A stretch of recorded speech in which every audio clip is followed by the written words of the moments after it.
Hello and welcome to second part of our mini series on linked stitches. So in the previous part we looked at linked double crochet stitches, and today we'll be looking at linked treble crochet stitches, and this is in the US terminology. Without further ado, let's dive in. We are going to start with making a slip knot, placing the loop on the hook and chaining.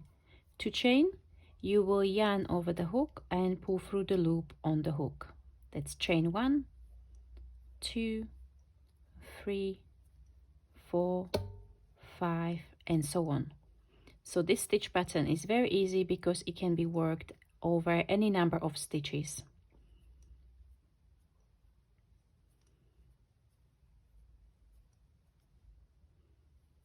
Once you have your final number of stitches or chains, we will start working the linked stitches, and they start with first link treble crochet stitch. So to do that, you will need to turn over your chain, and we'll be working a few loops into these back bumps, as you can see.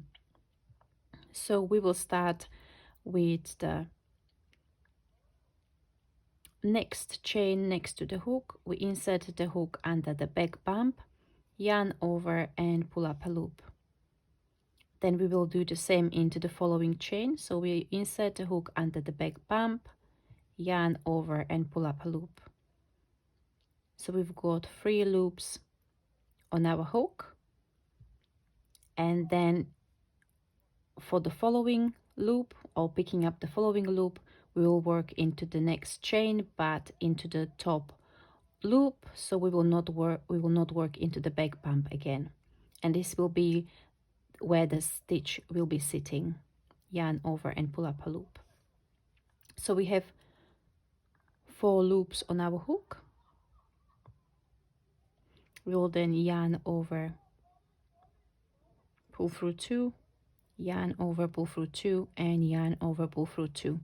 So what this did was that we created 2 horizontal bars on the stitch. So the next stitch will be worked into those 2 horizontal bars and the following chain. So we're going to insert the hook under the horizontal bar, yarn over and pull up a loop. Under the next one, yarn over, pull up a loop, and then into the next chain, yarn over and pull up a loop, and again yarn over, pull through 2, yarn over, pull through 2, and yarn over, pull through 2.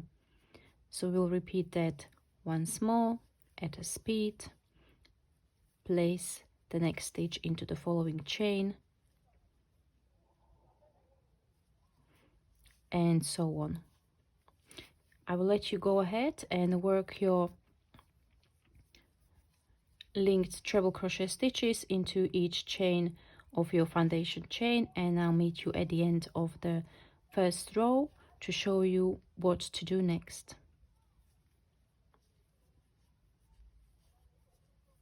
Just finishing my last stitch of the first row, so I will yarn over and pull through 2. So this is the last linked treble crochet stitch, and now you've got a few options. As I mentioned in my previous video, you can either work the linked stitches on each side, in which case you will alternate the front or the right side of the stitch pattern with the wrong side or the reverse side, because the stitch doesn't look the same, it is not reversible. Or little trick that I use in few of my patterns is that I work in between rows which are of shorter stitches, such as slip stitch or single crochet, just to get back to the right side of the project, and I continue working the link stitches that way. So in this case, I'm going to go with the option of working a single crochet on the wrong side of the project. So I'm going to chain 1, turn, and then work single crochet across the row, so that I can line up my linked treble crochet stitches on the right side of my project.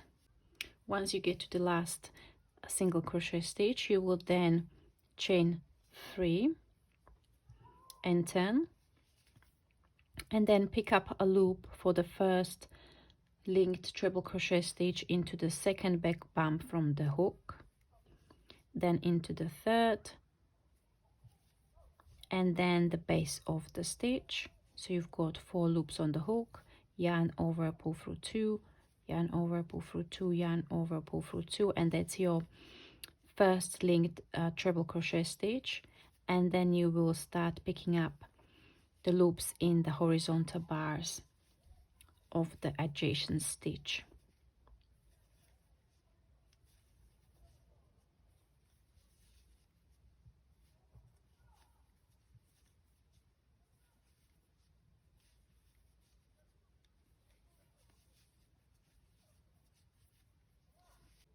Thank you very much for watching. I hope you enjoyed today's tutorial.